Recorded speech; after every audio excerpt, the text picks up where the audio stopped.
പ്രേക്ഷകർക്ക് Vishnu creation YouTube ചാനലിലേക്ക് സ്വാഗതം. പെൻഷൻ അറിയിപ്പുകൾക്കൊക്കെ വേണ്ടി നിങ്ങൾ വിഷ്ണു ക്രിയേഷൻ യൂട്യൂബ് ചാനൽ മറക്കാതെ തന്നെ സബ്സ്ക്രൈബ് ചെയ്യൂ. എന്നാൽ നമുക്ക് നേരെ വീഡിയോയിലേക്ക് പോവാം. അപ്പോൾ ഇനി അടുത്ത ആഴ്ച തന്നെയാണ് കുടിശ്ശിക കിടക്കുന്ന ഒരു മാസത്തെ ഗഡുവും മെയ് മാസത്തെ ഗഡുവും കൂടെ കൂട്ടി 3200 രൂപ നമ്മുടെ ബാങ്ക് അക്കൗണ്ടുകളിലേക്കും കൈകളിലേക്കും എത്തിച്ചിരുന്നത്. 62 ലക്ഷത്തോളം എന്ന ഉപയോക്താക്കൾക്കാണ് എത്തിച്ചേരുന്നത്. സർക്കാർ നൽകുന്ന എല്ലാ സർട്ടിഫിക്കറ്റുകളും സമർപ്പിക്കുക. വരുമാന certificate, Aadhaar, bank account status തുടങ്ങിയ എല്ലാം നിങ്ങൾ പരിശോധിക്കുക. കൂടാതെ തന്നെ ഇതുവരെയായിട്ടും പെൻഷൻ മുടങ്ങാതെ ലഭിച്ചവർക്കും തന്നെ അവർക്ക് തുറക്കുന്നതിന് മുടങ്ങാതെ തന്നെ ലഭിക്കുന്നതാണ്.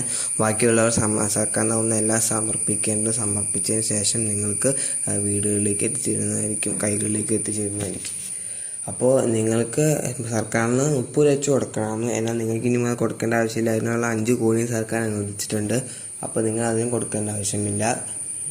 5 മാസത്തെ കുടിശ്ശിക ഉണ്ടായിരുന്നു. അത് 2 മാസത്തെ കഴിഞ്ഞ സാമ്പത്തിക വർഷത്തിൽ നൽകിയായിരുന്നു. അതിൽ ഇനി 4 മാസത്തെ കൂടെ 3 മാസത്തെ കൊണ്ട് ഉണ്ട്. അതിൽ 1 മാസത്തെ ഈ മാസം നൽകി. ഇനി ബാക്കി 2 മാസങ്ങളിൽ ക്രിസ്മസ് ഓണമൊക്കെ പ്രമാണിച്ച് ഈ വർഷം തന്നെ തീർക്കാനാണ്. കാരണം ഈ ഇലക്ഷനൊക്കെ വരുമ്പോൾ തന്നെ പെൻഷൻ വിതരണം കൂട്ടാനും അതിനൊക്കെ സാധ്യത കൂടുതലാണ്.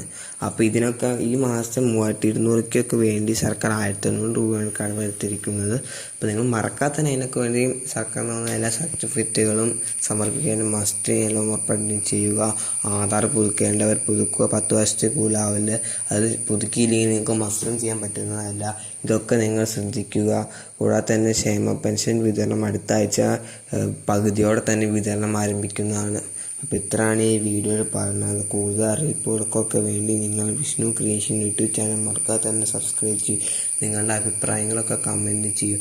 എന്നാൽ അടുത്ത വീഡിയോ ആയിട്ട് പിന്നെ കാണാം.